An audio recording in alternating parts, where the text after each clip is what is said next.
Kita berdoa. Sungguh Tuhan, kami bersyukur atas penyertaan Tuhan bagi kami hingga pada saat ini. Engkau melindungi dan selalu menyertai kami di tengah-tengah setiap perjalanan hidup kami. Dan dalam sukacita kami pada malam hari ini, dalam ibadah rumah tangga GKPS Resort Bandung ini, Tuhan yang selalu menguatkan kami dengan firman-Mu yang mengajari kami, dan Roh Kudus-Mu yang memberikan pengertian dan kekuatan bagi kami untuk hidup di dalam kebenaran-Mu. Di dalam nama anak-Mu Tuhan Yesus Kristus, kami berdoa dan mengucap syukur. Amin. Shalom bagi kita semua.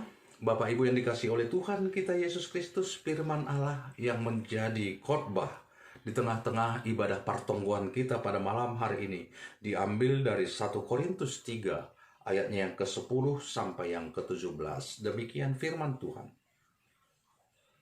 Kita membacanya secara bersama-sama. Sesuai dengan kasih karunia Allah yang dianugerahkan kepadaku, aku sebagai seorang ahli bangunan yang cakap telah meletakkan dasar, dan orang lain membangun terus di atasnya. Tetapi tiap-tiap orang harus memperhatikan bagaimana ia harus membangun di atasnya. Karena tidak ada seorang pun yang dapat meletakkan dasar lain daripada dasar yang telah diletakkan, yaitu Yesus Kristus. Entahkah orang membangun di atas dasar ini dengan emas, perak, batu permata, kayu, rumput kering, atau jerami.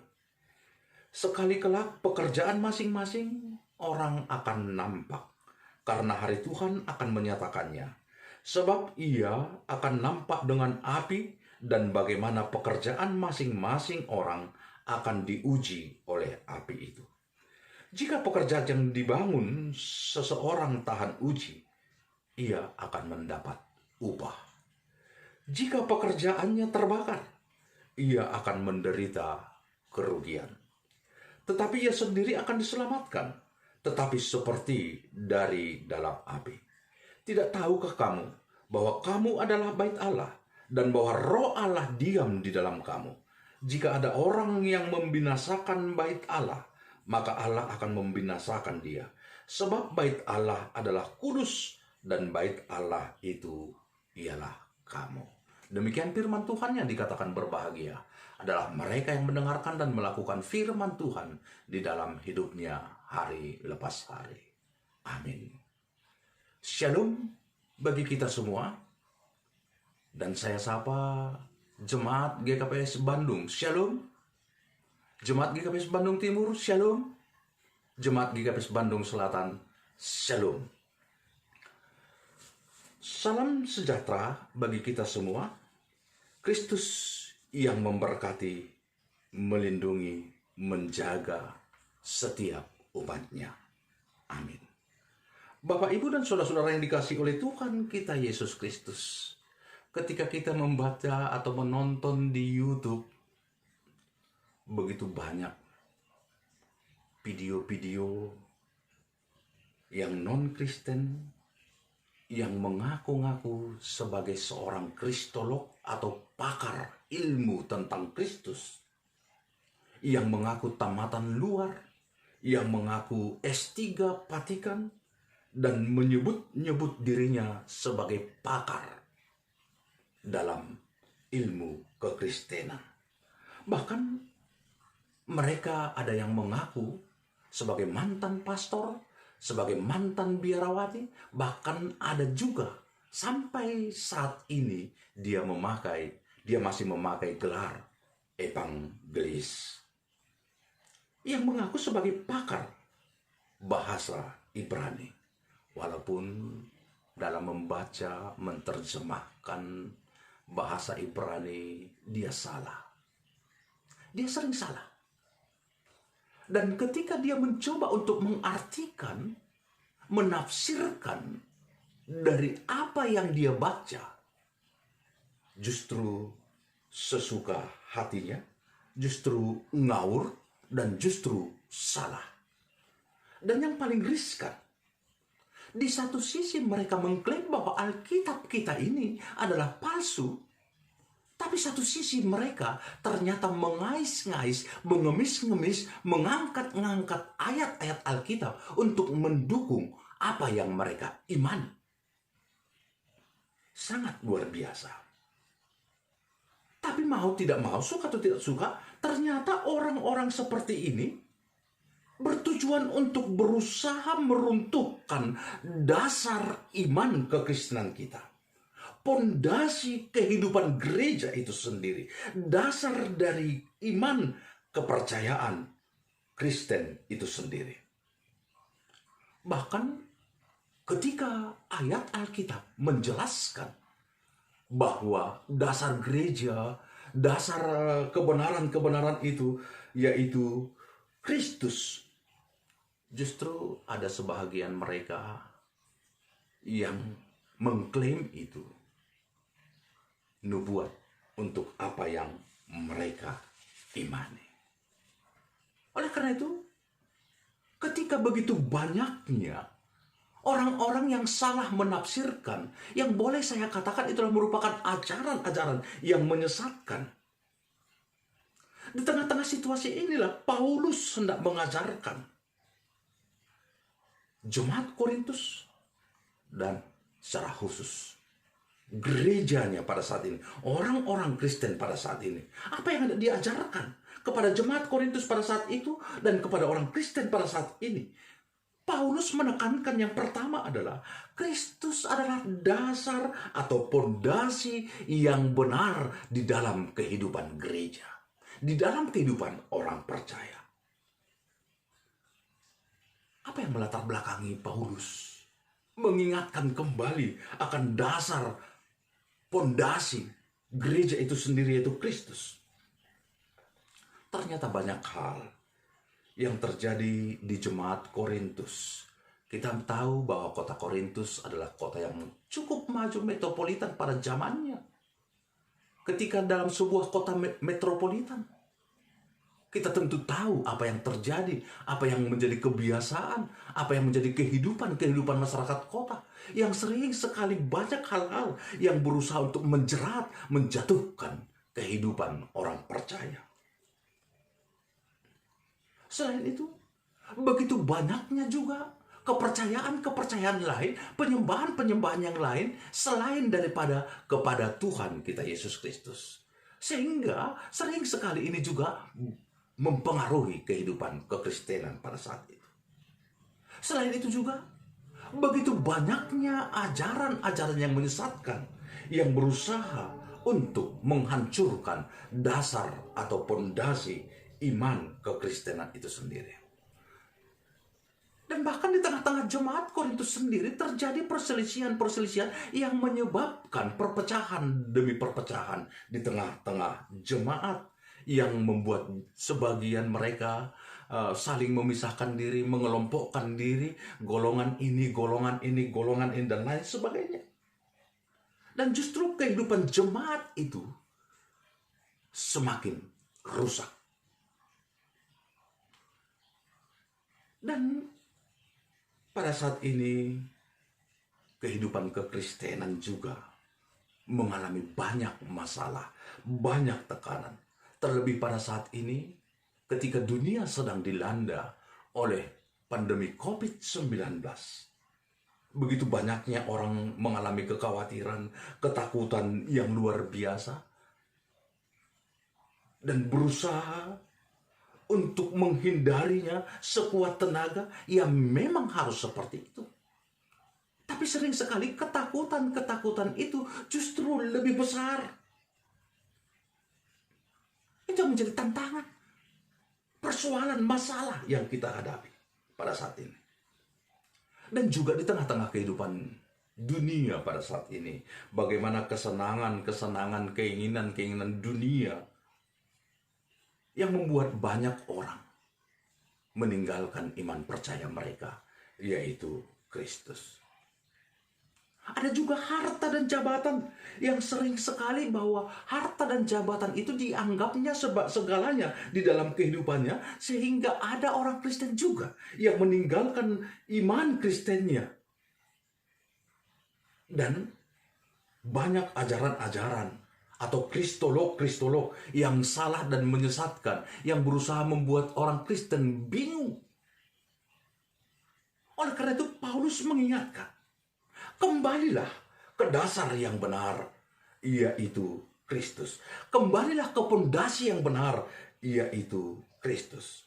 Paulus memakai pengibaratan dari pondasi bangunan, bahwa berdirinya sebuah bangunan ditentukan oleh dasarnya.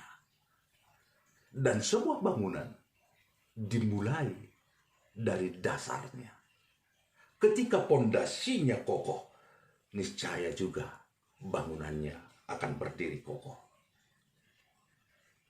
Paulus mengingatkan bahwa jemaat Korintus yang didirikannya telah didasarkan dan pondasinya adalah di dalam Kristus Yesus, supaya jemaat kembali ke dasar yang benar tersebut. Ini yang disebut dengan reformasi spiritual. Paulus hendak mengingatkan, kembalilah. Reformasi, kembali, formasi, posisi, tempat. Kembali kepada posisi semula, yaitu iman di dalam Kristus. Dasar dari seluruh hidup, dasar dari seluruh karya pelayanan dalam gereja, dasar dari seluruh perjalanan hidup orang percaya adalah Kristus. Kita selalu mendasarkan hidup ini atas kasih Kristus, firman, dan karya kehidupan yang telah dilakukan oleh Kristus. Kembalilah. Kemudian, hal yang kedua yang diingatkan oleh Paulus, dasar atau pondasi bangunan yang benar dan kokoh itu akan diuji oleh tantangan yang menghantam bangunan itu. Goncangan, angin yang kuat, dan juga banyak hal yang berusaha untuk menghancurkan sebuah bangunan. Tetapi ketika dasarnya, pondasi bangunan itu benar dan kokoh, pasti bangunan yang berdiri di atasnya, dibangun di atasnya, juga akan berdiri dengan kokoh. Material yang dipakai untuk bangunan itu juga perlu diuji. Dasar material yang dipakai dalam mendirikan sebuah bangunan itu harus benar dan akan diuji oleh goncangan, masalah, persoalan, api, angin, dan lain sebagainya. Ketika dasarnya dipakai emas, ketika dasarnya dipakai permata, ketika dipakai papan, jerami, apa yang Anda dikatakan melalui dasar ini? Banyak orang mendasarkan sesuatu hal, iman percayanya, dengan dasar-dasar yang salah. Seolah-olah itu semuanya adalah yang utama. Tapi salah. Ketika banyak orang juga meletakkan dasarnya seperti jerami. Ketika sedikit saja api menyambar, dia akan terbakar habis. Demikian juga dasar iman kita. Ketika dasarnya lemah, ketika dasarnya seperti jerami, sedikit saja tantangan bisa langsung terbakar, bisa saja langsung mundur, bisa saja langsung kita menolak, tidak hadir dalam persekutuan, tidak hadir dalam pertemuan, tidak mau berdoa terhadap Kristus, tidak mau membaca Alkitab. Dasar pondasi imanmu yang benar di dalam Kristus itu diuji oleh persoalan, masalah yang kita hadapi. Bagaimana ketika ada persoalan atau masalah, banyak orang justru meninggalkan iman percayanya. Ketika kita menghadapi sakit penyakit, banyak orang yang langsung mundur, memakai kuasa-kuasa yang lain untuk bersandar, berpengharapan terhadap kuasa-kuasa yang lain itu. Oleh karena itu, kita diingatkan, tetaplah kekuatan dasar imanmu yang kokoh itu akan diuji dan akan diuji terus dan setiap saat. Oleh karena itu dikatakan reformasi spiritual. Mari kita tetap kembalikan kepada Kristus. Mari kita kembalikan ke dasar yang benar itu, yaitu Kristus. Kemudian, hal yang ketiga yang diingatkan oleh Paulus bagi setiap orang percaya, tubuh kita ini adalah bait Allah. Ketika dikatakan sebagai bait Allah, oleh karena bait Allah itu adalah tempat Allah bersemayam, tempat roh itu bersemayam, dan biarlah tubuh kita ini, hidup kita ini diisi oleh roh Allah. Bukan kesenangan dunia, bukan pikiran kita, bukan nikmatnya dunia ini, tapi justru harus kita isi dengan kebenaran-kebenaran Allah. Itu sebabnya dikatakan di dalam ayat yang pertama tadi, tetapi tiap-tiap orang harus memperhatikan bagaimana ia harus membangun di atasnya. Harus memperhatikan dalam arti setiap orang percaya. Ini juga yang dikaitkan dengan kata reformasi spiritual. Supaya kita kembali tetap mau untuk mengevaluasi diri kita. Mengevaluasi gereja kita. Apakah gereja kita sudah bertumbuh dengan baik? Apakah iman kita sudah bertumbuh dengan baik? Apakah iman kita justru sudah semakin mengering? Mari evaluasi kerohanian kita. Saat ujian datang. Saat masalah yang berat menghantam kita. Bisa saja kadar iman kita menjadi rapuh. Kadar pengharapan kita menjadi rapuh. Dan diingatkan di sini, bertahanlah. Dan tetaplah kita di dalam dasar yang benar, pondasi yang benar dalam Kristus, sehingga saat ujian datang, ketika kita bait Allah dan roh Allah diam di dalam diri kita, kita akan dimampukan untuk menghadapi setiap beban kehidupan kita ini. Ketika kita menghadapi pandemi COVID-19, ketika kita menghadapi dugaan-dugaan tentang COVID-19, ingat, kembali kepada Tuhan. Kembali kepada pondasi yang benar, yaitu Kristus. Dengan demikian, kita akan semakin dikuatkan menghadapi setiap tantangan-tantangan itu. Dan ketika kita teringat tanggal 31 Oktober 1517, Martin Luther meletakkan 95 dalil di Wittenberg. Ketika gereja sudah mulai melenceng dari kebenaran-kebenaran, dari dasar yang benar itu, dari apa yang dikatakan oleh firman Allah, Martin Luther mencoba mengembalikan ke jalan yang benar, ke dasar yang benar itu, supaya kehidupan gereja itu tetap di dalam rel yang benar, di dalam kebenaran firman Tuhan. Dan reformasi ini diingatkan kembali kepada kita, supaya kita tetap mereformasi spiritual kita, mencek kerohanian kita. Apakah kita bertumbuh, apakah gersang, atau apakah karena persoalan-persoalan yang kita hadapi ini, justru kita menjadi mundur semangat iman kita, semangat kerajinan kita, semangat pelayanan kita mundur, semangat kehadiran kita mundur, semangat berdoa kita mundur.